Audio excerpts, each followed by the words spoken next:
Welcome back. I'm Felix. Don't forget to like and subscribe. I'm watching 5 most disturbing first dates that turn fatal. I didn't see part 1. At least I don't recall seeing part 1. I don't see part 1 of a lot of videos, actually. But so yeah, and there we got a warning. Viewer discretion is advised. I wonder how gruesome they're going to get. I actually had a video get a 18 and older warning on it. I didn't dispute it because I'm not sure if it had an 18 and older warning on it because I'm always logged in. So we'll see. All right. They're often filled with excitement and anticipation, but some take a sinister turn with devastating consequences. This video delves into 5 shocking real-life stories of first dates that ended in unimaginable tragedy. These disturbing accounts reveal how quickly things can spiral out of control, turning romance into horror and leaving lives shattered. On October 10th, 2008 in Edmonton, Alberta, 38-year-old John Brian... I'm trying to adjust my chair. My chair went out of... There we go. Johnny Altinger disappeared. Well liked by friends and family, Johnny was known for his quiet demeanor but active presence online. A lifelong tech enthusiast, his passion began with a Commodore 64. Under the username Ultra Magnus, he connected with a close-knit community of fellow tech-savvy users. By 2008, Johnny had built a stable life, working for an oil field equipment manufacturer, owning a home, and maintaining close friendships. Though introverted, he found belonging in online forums and gaming communities. However, his online interactions soon led him into a greater danger than he could have imagined. In early October 2008, Johnny was contacted by someone posing as a woman on the dating site Plenty of Fish. Is that still around? I'm trying to think if I remember if that's still around. I never used it. I use other things, but I don't recall I only Plenty of Fish was around when I was single, actually. He was invited to meet her at a garage in South Edmonton. Excited about meeting someone new, Johnny told his friends about the date. He didn't know that the person behind the profile was not who they seemed to be, and it would be the last time his friends would hear from him. On October 10th, Johnny arrived at the garage as planned, but instead of meeting a date, he encountered Mark Twitchell, an aspiring filmmaker with dark intentions. Twitchell, who was obsessed with the fictional character Dexter Morgan from the show Dexter, had planned Johnny's murder as part of a twisted fantasy. Police later found a document on Twitchell's computer called SK Confessions, where he detailed his plan to become a real-life serial killer. He referred to this document as a progression into that dark path. When Johnny didn't attend social events or return phone calls after the supposed... I don't get it. I mean, clearly he was talking to this guy. I know he wants to be a serial killer, but he clearly didn't watch Dexter. Yes, Dexter was a serial killer, but he used his powers for good, if you will. People like that definitely deserve to just be taken somewhere and just have something done to them. Don't kill them. That'd be the easy way out. Just do something to them. Date. His friends grew worried. I mean, this guy was probably a nice guy. He was a loner. Online social life primarily. He's like, oh, I'm going to meet someone in real life. He's excited, tells all his friends, and then he decides to put himself out there and pays the ultimate price. This is also another reason people don't like putting themselves out there. Received an odd email from his account claiming he had met someone new and was going on an impromptu trip to Costa Rica. This message raised suspicion, as Johnny was known for being a careful planner and always keeping in touch with friends. Sensing something was wrong, Johnny's friends decided to check his apartment. Inside, they found his passport and other belongings untouched. Nothing had been packed for a trip. Alarmed, they contacted... Why Costa Rica? Yeah. Wait, that's not one of the U.S. tour. No. Yeah, you need your passport. I can never remember what the territories. I know Puerto Rico is. Virgin Islands, U.S. Virgin Islands. I know there's more. Can't remember them all. But, yeah. You should have picked a place that didn't require a passport. The police. An investigation was launched, but Johnny's whereabouts remained unknown for days. As police gathered more information, they began to suspect foul play. Investigators soon uncovered that Mark Twitchell had been using online dating platforms to lure men into traps, mimicking scenes from Dexter. Twitchell was arrested on October 31st, 2008, just weeks after Johnny's disappearance. As the investigation unfolded, gruesome evidence emerged, painting a horrifying picture of Johnny's last moments. Twitchell had killed Johnny, dismembered his body, and attempted to dispose of the remains. Some of Johnny's remains were later found in a storm drain in North Edmonton. I don't get the storm drain thing. That's not the first time I heard of disposing of bodies in storm drains. They don't do what you guys think. Don't do that. Well, then again, no, do that. Yeah, definitely do that. Oh my God. Twitchell's trial, which began in 2011, garnered international attention. News outlets such as Dateline and 48 Hours covered the bizarre and disturbing case. During the trial, Twitchell claimed that the events in his SK Confessions document were fictional and that Johnny's death was an act of self-defense. However, the jury didn't believe him. After just 5 hours of deliberation... Yeah, if it was an accident, just call the police. And why would you dismember the body? Idiots. Twitchell was found guilty of first-degree murder. He was sentenced to life in prison without the possibility of parole for 25 years. Twitchell's trial may be over, but the case continues to raise troubling questions about the dangers lurking in the anonymity of the internet. Could there be others like him, blending fiction and reality in deadly ways? These thoughts leave a chilling reminder of the thin line. There are definitely more out there. There have been more since him. There'll be more after him. There were more like him before him. So, sadly, that's reality. Humans are dangerous creatures. But yeah, this guy didn't deserve that. He was a motorcycle rider. He was more adventurous than me. I never did get a motorcycle. I asked my wife if I can get one. She said no. I've been wanting one forever. I don't have the money. I don't even have a place to store. I don't see people who get motorcycles having no place to store them and still get them. And the horrors that can unfold in real life.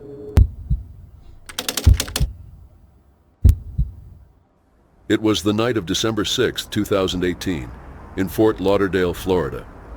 Jennifer Street Clare, a 33-year-old, known for loving animals and outgoing nature, was going on a first date with 34-year-old Miles McChesney, whom she had met on Tinder.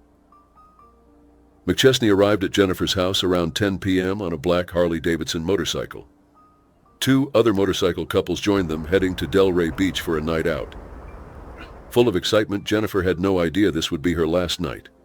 After visiting several bars, the group began their ride back.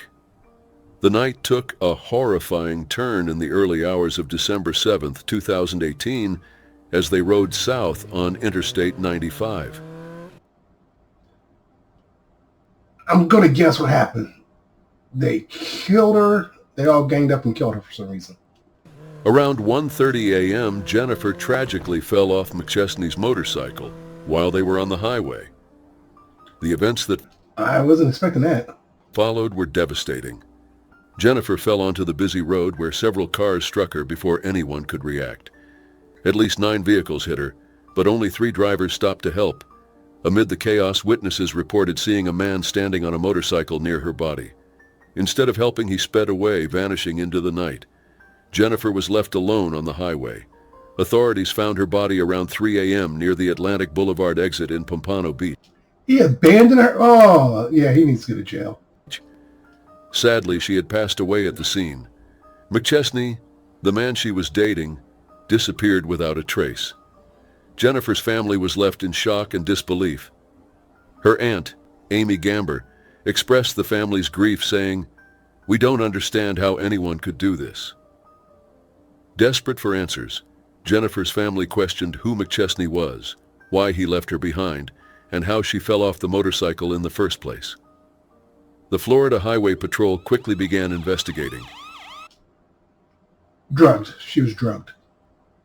It was revealed that McChesney had been staying with his cousin, Bill Young, in Fort Lauderdale when he met Jennifer on Tinder. The night began with a simple dinner and drinks, but ended in unimaginable tragedy.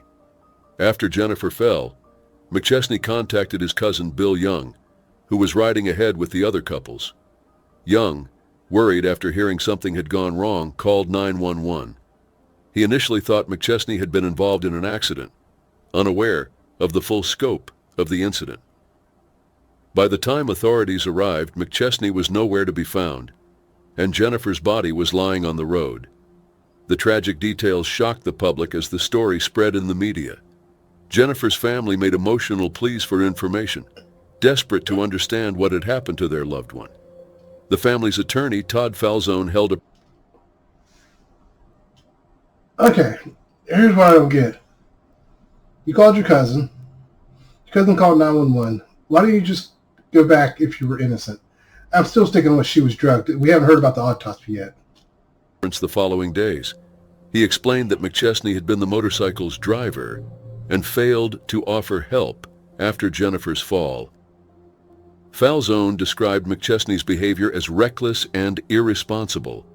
Falzone also revealed that McChesney had been drinking that night and was likely impaired while driving. He speculated that McChesney's careless driving caused Jennifer to be thrown off the motorcycle and into oncoming traffic.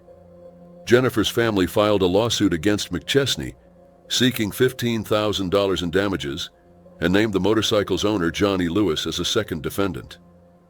Despite the legal action, many questions remained unanswered. How did Jennifer fall? Did McChesney leave her behind out of fear, or was there more to the story? The investigation continued, with the family determined to find closure. Come on, tell me there was an autopsy. I want to know there was an autopsy. They found something. Further complicating the case, it was uncovered that McChesney had a troubled past, including serving time in prison in New York. He had only been released a few weeks before the incident, raising more questions about his role in Jennifer's death. Attorney Falzone continued to urge anyone with information to come forward, hoping to bring justice to Jennifer's family. Jennifer was at the center of this tragedy, a woman full of life and deeply loved by her family. Her aunt tearfully remembered her as a kind person. Okay, hold on a second.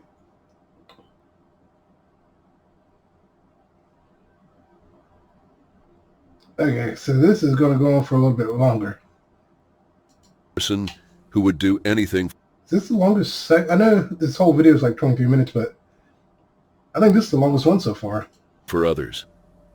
Her sister-in-law, Ashley Sinclair, started a fundraiser to help with funeral costs, calling Jennifer a loving friend, niece, sister, and daughter whose life was taken far too soon. The community rallied around the saint. Claire family, holding a candlelit vigil at Cooper's Hawk Winery, where Jennifer worked as a server. As of now, the investigation is still ongoing and no charges have been filed against McChesney. Jennifer's family continues to wait for answers and accountability for the tragedy that claimed her life. No, I was wrong. That must have been another story I clicked with this scroll on. I mean, I know they were out drinking. She was probably drunk. He was drunk. Yeah, don't ride motorcycles when you're drunk, even as a passenger. My guess is I wouldn't be surprised if it turns out he swerved or something and which flung her off. But that's a horrible way to go. It's still, even if he was just drinking, he should have just stayed there. He probably would have been fine. Maybe got some more jail time, but now he's like a fugitive, pretty much. It was April 1st, 2024, in Milwaukee, Wisconsin. 19-year-old Sade Robinson was eagerly preparing for her first date with 33-year-old Maxwell Anderson. He just looks all kinds of wrong. How does she... I'm sorry. Maybe he didn't look like this when she met him. I don't know. I mean, people have a type, but... You know that thing about beady eyes close together? That's what... Look at his eyes. They do look close together. He just looks all kinds of wrong. He looks like a member of like a racist group, and she's black. Ugh. A man she had recently met online. Sade, a bright and cheerful personality, worked part-time at Pizza Shuttle and hoped to pursue a criminal justice career. But this night would turn into something far more tragic than anyone could have imagined. That morning, Sade excitedly told her neighbor about her date and messaged Anderson that she was craving seafood. They agreed to meet at the Twisted Fisherman, a seafood restaurant where Anderson had worked. Wearing light blue ripped jeans, a white shirt, and a black puffer jacket, Sade left for her date, unaware it would be her last. That's very descriptive. Sorry, that he just got very descriptive on that. Surveillance footage shows Sade and Anderson meeting at the restaurant around 5:20 p.m. They spent about an hour chatting and having drinks before leaving together at 6:24 p.m. This would be the last time Sade was seen alive from what appeared to be a normal evening out. Later that night, Sade sent a snap message to a friend from Those were horrible pictures. Are they sure that was even her? another bar called Duke's on Water. After that, her phone went silent. Her co-workers grew alarmed when Sade didn't show up for her shift at Pizza Shuttle the next day. She was known to be dependable, and her absence was out of character. Her manager, Justin Romano, called her several times but got no response. A friend, concerned for Sade's safety, reported her missing to the police that evening. Sade's mother and a close friend used a location-sharing app to track her phone, which showed its last known location at Warnemont Park in the early hours of April 2nd. The park, located along the shoreline, would soon become a critical part of the investigation. I use one of those location apps on all our phones, and the kids are not allowed to turn them off. If they turn them off, they get in trouble. On April 2nd, at 7:32 a.m., the Milwaukee Fire Department responded to a vehicle fire near Washington Park. The car, a 2020 Honda Civic, was fully engulfed in flames. After putting out the fire, investigators identified the car as Sade's. Inside the vehicle, they found parts of her iPhone and the burned remains of the clothes she had worn that night. The disturbing scene hinted at the horror that had unfolded. Later that same day, a passerby walking along the bluffs at Warnemont Park made a horrifying discovery: a severed human leg with toes painted pink lying on the shore. What's with dismembering the bodies? That's not always the best way. You know, let me stop giving advice on how to get rid of bodies, because we don't want people getting better at it. But still, it's like you're half-assing it, basically. The authorities were called, and the Milwaukee... Do you need a free, easy way to capture your gameplay? Introducing Outplayed. Record anything on your Milwaukee County Sheriff's Department. But I still don't get... I know it's the beginning of the story, but it's like, how did he convince her to go on a date? I know they met online, but still, I mean, I want to see the picture he used. From the picture at the beginning, he just looks all kinds of crazy. If I was her mom or father or something, I'd be like, oh, no, don't you dare go out with that boy. I would have put my foot down. I would have drove to her. Like, I'll be there. I'm driving there overnight to get there just so I can whoop you for even thinking about going out with that guy. Like, no. Department arrived to investigate. DNA testing later confirmed that the leg belonged to Sade, though no other parts of her body had been found yet. The investigation grew even darker when surveillance footage from Warnemont Park surfaced. A car resembling Sade's Honda Civic was seen entering the park at around 2:50 a.m. on April 2nd. The vehicle hit a gate near a service drive, leaving behind broken parts. At 3:02 a.m., a figure was caught on camera walking between the beach and the service drive multiple times before leaving 90 minutes later. On April 5th and 6th, more remains, including a foot and other body parts, were found near where Sade's car had burned. Investigators strongly suspected the remains were hers. Then, on April 18th, a torso and an arm were found washed ashore along South Milwaukee's coastline, further adding to the grim findings. As the investigation unfolded, attention turned to Maxwell Anderson, the last person to see Sade alive. Anderson was arrested on April 4th and evidence began to mount against him. Surveillance. Even there, I want to see his online profile. I'm sorry, just nothing about him screams, hey, let's go on a date. Everything about him screams, I'm a killer. Let's go on a date. I think situational awareness is lacking in people. And it's not just like current generation. It's every generation. It's like, how is that missing from people? To me, no one taught me how to have it. I just have it. I pay attention to what's going on. So to me, what's obvious is not obvious to everyone else, and that baffles me sometimes. I don't get it, but... Footage, phone records, and witness reports tied him to the events. Blood was discovered inside his home along with gasoline containers, indicating he had likely set fire to Said's car. Witnesses reported seeing a man matching Anderson's description near Said's burning car. One witness even recalled seeing the man throw a lighter into the vehicle before walking away. Bus surveillance footage later confirmed Anderson was the person seen near the scene. Anderson was charged with first-degree intentional homicide, mutilating a corpse, and arson. If convicted, he faced life in prison. The shocking brutality of the case deeply affected the Milwaukee community. Sheriff Danita Ball commended the efforts of law enforcement for gathering critical evidence. Although rumors circulated that Anderson had been released, the Milwaukee County Sheriff's Office confirmed he remained in custody on a $5 million bond. Investigators are still working to recover all of Said's remains and uncover the full truth behind her tragic death. Yeah, again, don't get serial killers. I guarantee you this is not the first time he's done this. If they look, they'd probably be able to link him to some other murders. It was November 16, 2012 in Saginaw Township, Michigan. Lee Swanson, a 45-year-old woman, was preparing to meet Stephen Faby, a 30-year-old man she met on MeetMe.com. So he looks like the guy who doesn't know that he's grown up, that he's not a kid anymore. He just gives off that vibe, and he gives off that he gives off I'm a white boy, so you gotta like me kind of vibe. So yeah, arrogant kind of vibe just from that picture.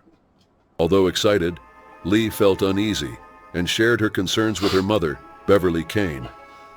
Despite her worries, Lee called her mother after meeting Stephen, reassuring her that everything is okay. Lee left her home around 6:30 p.m., planning to return later that night. However, that was the last time her family saw her. As hours turned into days without word from Lee, her family grew more concerned. On November 18th, 2 days later, Lee called her mother again around noon, saying she was waiting for her ride and would be home by 3 p.m. Unfortunately, Lee never returned, and her family's worry deepened.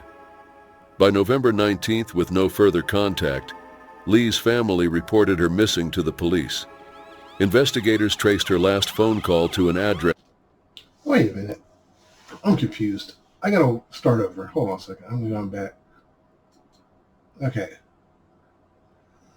so they go on a date. Let me see here. 2 days later, so she was missing for 2 days, calls him, says, I'm waiting for a ride, a ride. So now I'm wondering, was that even her that called? Okay. Family reported her missing to the police. Investigators traced her last phone call to an address in Edenville Township where Stephen Faby lived. They discovered troubling details about Stephen's online activity. His social media posts were filled with dark humor and concerning comments, suggesting deeper issues. On November 27th, 2012, 11 days after Lee's disappearance, deputies arrived at Stephen's home to question him. As they approached the house, they heard a gunshot. Stephen's father emerged, already on the phone with 911, telling operators that his son had just shot himself. Say goodbye to Slack because chat's here and it's inside ClickUp. Everything you need in chat is here. Inside the house, deputies found Stephen dead from a self-inflicted gunshot wound. They also found blood in another part of the house, raising more questions. The search for Lee intensified. Excuse me. So he knew the cops were coming for him. So he thought he'd take the easy way out. So now, was this his house or his dad's house? It was like his dad's house.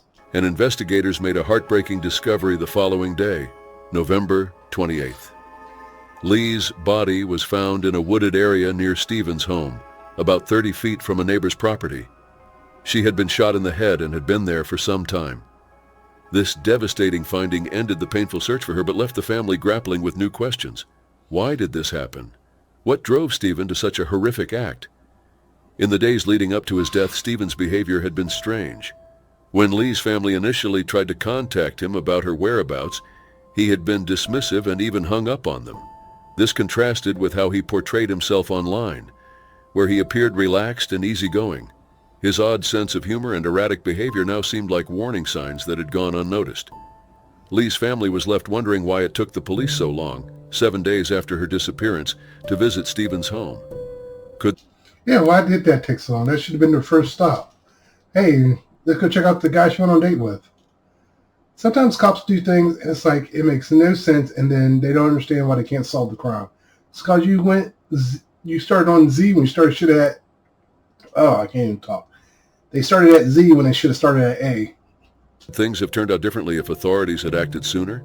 And what about Stephen's troubling social media activity?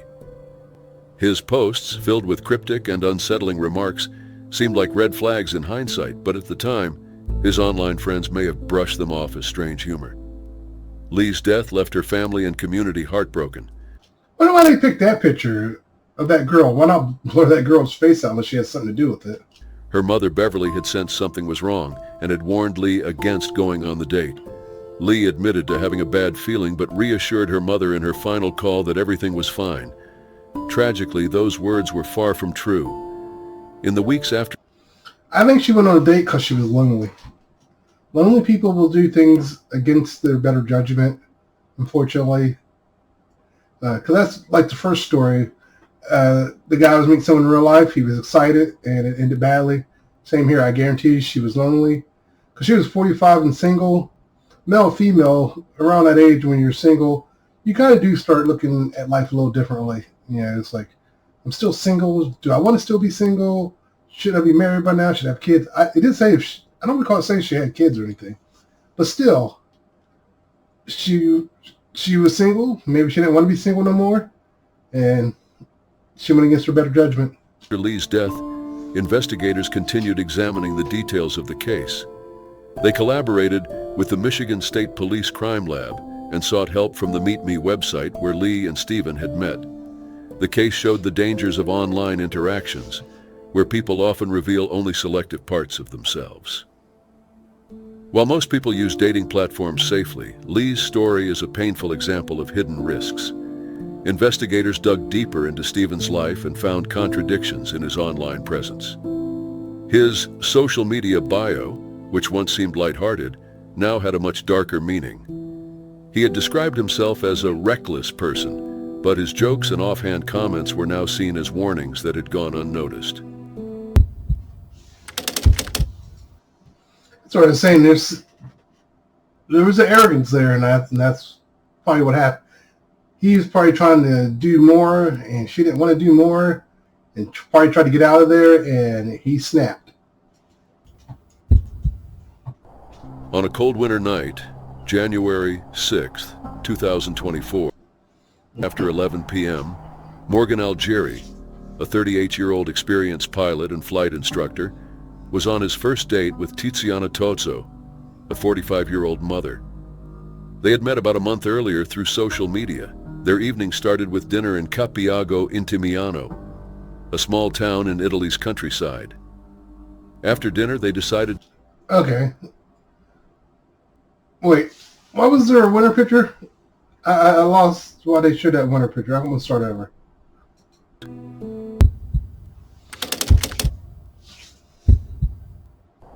On a cold winter night, January... This doesn't even take place in a cold area. It's in Italy, but they use it to emphasize a cold night. 6th, 2024, just after 11 p.m., Morgan Algieri, a 38-year-old experienced pilot and flight instructor, was on his first date with Tiziana Tozzo, a 45-year-old mother. They had met about a month earlier through social media. Their evening started with dinner in Capiago Intimiano, a small town in Italy's countryside. After dinner, they decided to visit Lake Como, a well-known destination for its scenic... Looks like a Frozen landscape. Frozen. Oh, was Frozen based on it? I can't remember. No, it's based on something else. But as soon as I saw that, I thought Frozen. Excuse me. Beauty and popular among couples. However, the romantic evening was about to take a tragic turn. Morgan parked his Mercedes GLS SUV near Villageno, near the lake. Witnesses saw the couple chatting and laughing. Everything seemed perfectly fine. Then, suddenly and without warning, the SUV lurched forward. It crashed through a stone bench and broke the protective railing near the lake before plunging into the dark, freezing waters of Lake Como. Initially, there was silence as the car disappeared beneath the 20-meter deep water. Witnesses were left in shock, unable to react to the sudden tragedy. Was this murder or a malfunction in the car? It sounded like a malfunction in the car, like he went to take off and just maybe put in drive. He thought he was in reverse and went into the water. When emergency services arrived, there was no sign of Morgan or Tiziana. As an experienced diver, Morgan likely tried to follow emergency protocols.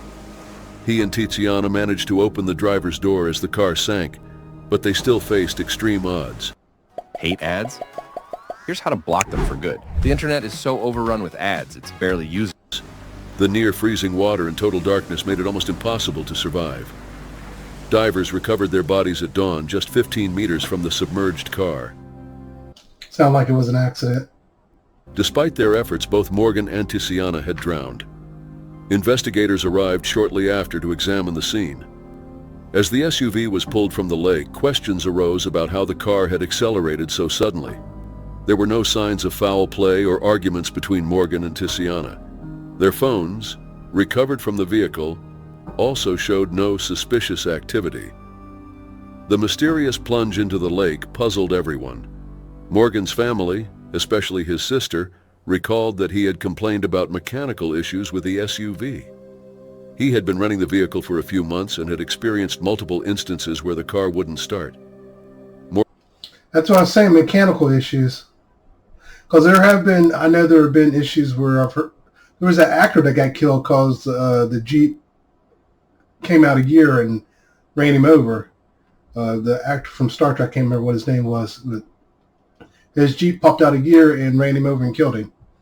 So that's what it sounds like happened here. Morgan's ex-partner, Monica Barbanti, confirmed these issues. He had told her the car would refuse to start, but eventually turn on, leaving him uneasy. This led the police to consider whether a mechanical malfunction had caused the car to accelerate independently. Could a car's automatic transmission fault possibly lead to the crash? Yes. Or was this a case of human error, with Morgan accidentally pressing the gas pedal? It's possible he had it in reverse and hit the gas pedal and it flew forward. If you're having mechanical issues, especially with a lot of the gears are electronic. I'm trying to think how to explain that. It's not like old cars where there was interlocking gears for the cars. Now it's just telling it to do that. It's not the same base, not the same design, and there's a lot of talking now with the computer, and there's a lot more to go wrong, unfortunately. In a lot of ways it's better, but in a lot of ways it's not. For a forensic investigation, but early results didn't offer clear answers.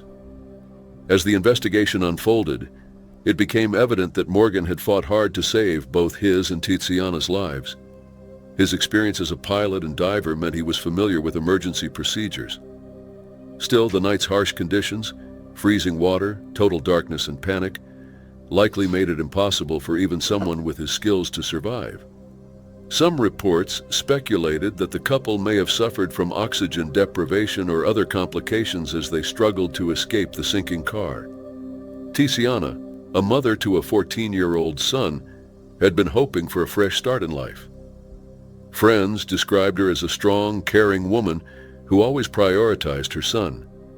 She had trusted Morgan that night, believing he had everything under control. No one could have imagined the horrifying events that would take. Okay. It's still possible not to find anything, and then it was a mechanical error, especially if the computer's been wiped from the water. I don't know how secure those computers are in cars when it comes to them being submerged in water, how easy it is to recover stuff from them. Because sometimes I hear they can't get anything, and sometimes they recover everything. So I think it depends on the make and model and the year and all that. But so far it sounds like it was 100% an accident. Take place. As days passed, the mystery deepened. Autopsy results were awaited to shed more light on their final moments, while the forensic examination of the vehicle continued. How did the car, parked safely, just meters from the lake, suddenly accelerate? Despite Morgan's experience, why were they unable to reach the surface? Investigators explored every possibility. The stone bench the car had struck and the broken railing were analyzed for clues about the car's speed and trajectory.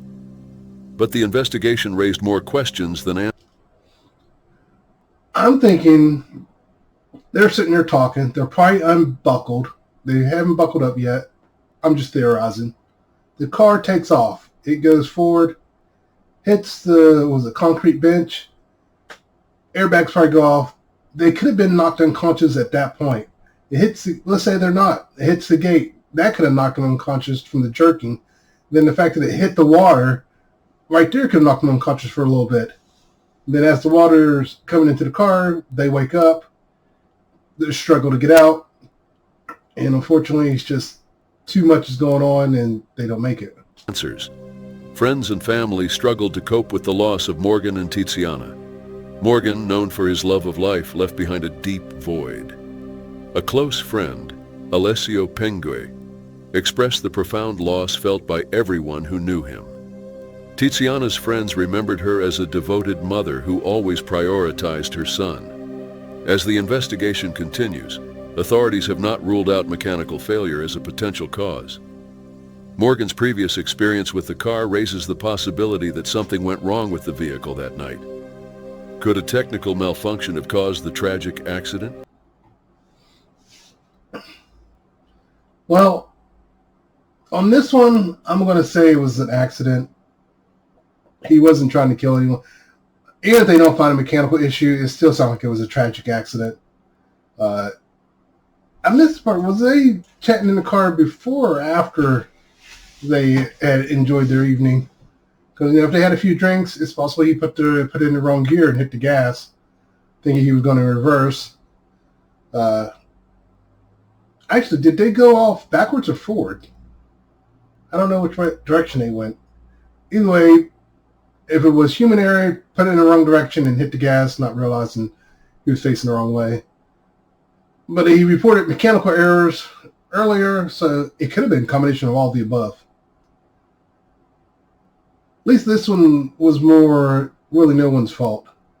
The others were tragedy things that should have never happened. I mean, this should never happen either. But if they do find this mechanical error, the best the families could do is sue the manufacturer. But yeah, that's definitely tragic. I'll leave a link for this one if you want to check it out for yourself. Don't forget to like and subscribe. Take care.